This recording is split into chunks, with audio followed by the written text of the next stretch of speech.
वहीं देश के अंदर मुस्लिम आबादी 45% बढ़ गई है।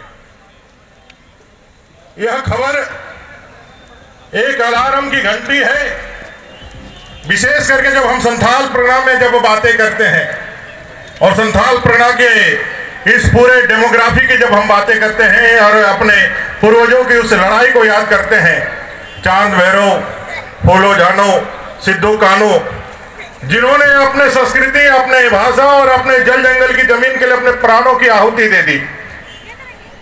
उस समय मुगल सल्तनत था, उसके बाद अंग्रेजों की सरकार थी, उनके खिलाफ लड़ करके उन्होंने कभी अपने घुटने नहीं टेके, अपने संस्कृति को, अपने प्रकृति को बचाए रखा, आगे बढ़ने का काम किया।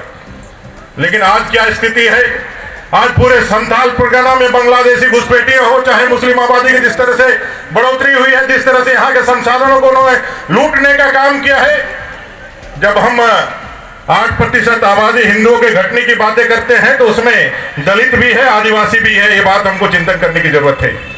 सबसे ज्यादा अगर आबादी में यदि घटाव देखा गया है तो इसी सेक्टर में देखा गया है।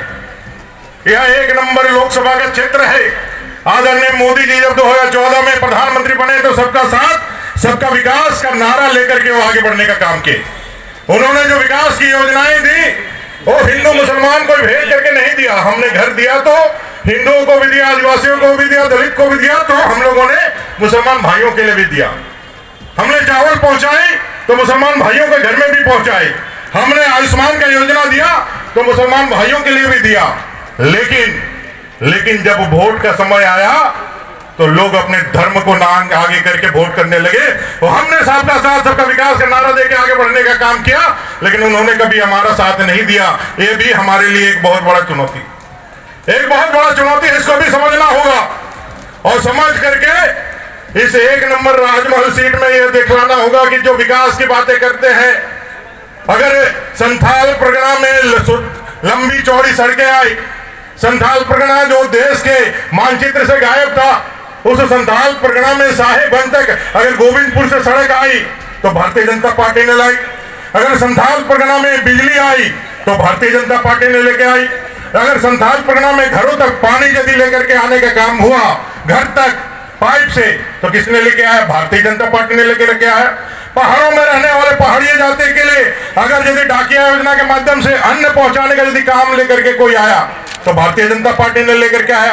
पहाड़िया बटालियन बना करके यहाँ पहाड़िया जनजातियों को यहाँ रोजगार देने का अगर किसने काम किया तो भारतीय जनता पार्टी ने काम किया। भाई एक बार झारखंड मुक्ति मोर्चा कांग्रेस से पूछो तो कि इस संथाल परगना के लिए आप लोग किया क्या? आज बंदरगाह बना करके इसको भारत के मुख्य धारा में जोड़ने का काम, या बगल संथाल परगना में एम्स ला करके, हवाई अड्डा ला करके इस संथाल परगना को आगे बढ़ाने का काम जहां भारतीय जनता पार्टी ने किया है, वहीं कांग्रेस, जेएमएम और आरजेडी ये कहती है कि हम जब सत्ता में आएंगे तो धर्म के आधार पर आरक्षण देंगे, मुसलमान भाइयों को हम धर्म के आधार पर आरक्षण दे देंगे और SC ST OBC का आरक्षण को छीन लेंगे। ये सारी बातों को ध्यान में रख करके जो चमड़ी के रंग से आज देश का विभाजन कर रहे हैं और कह रहे हैं कि उत्तर भारतीय चाइनीज जैसा दिखते हैं, दक्षिण भारतीय अफ्रीकन जैसा दिखते हैं, ऐसा चमड़ी के आधार पर नस्लवादी जो भेदभाव करके आज कांग्रेस सत्ता में आना चाहती है, उनसे सावधान रहने के लिए, उनसे सावधान रह करके अपने मत का अधिकार का प्रयोग करने के लिए मैं आपसे आग्रह करने आया हूं कि भ्रष्टाचार की जननी कांग्रेस, तुष्टीकरण की जननी कांग्रेस, वंशवाद की जननी कांग्रेस और कांग्रेस का एक नेता, एक विधायक दल के नेता के रूप में, भारतीय जनता पार्टी के नेता के रूप में मैं पूछना चाहता हूं, इसी लोकसभा क्षेत्र में आलमगीर आलम साहब हैं, कांग्रेस विधायक दल के नेता है, इस राज्य में कैबिनेट के मंत्री हैं, उनके नौकर के यहाँ जहांगीर आलम के यहाँ 35 करोड़ कैश मिलता है। जहांगीर आलम और आलमगीर आलम का क्या संबंध है? ये झारखंड की जनता जानना चाहती है, देश की जनता जानना चाहती है। ये पैसा कांग्रेस का है, जो पैसा आपके से लूटा हुआ पैसा है, ये पैसा लूट करके चुनाव में खर्च करके आपके मत को खरीदने के लिए वो आने वाले हैं।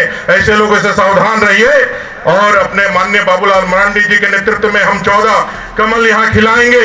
नरेंद्र भाई मोदी जी को भी कमल देंगे, 1 नंबर राजमहल भी कमल खिलेगा।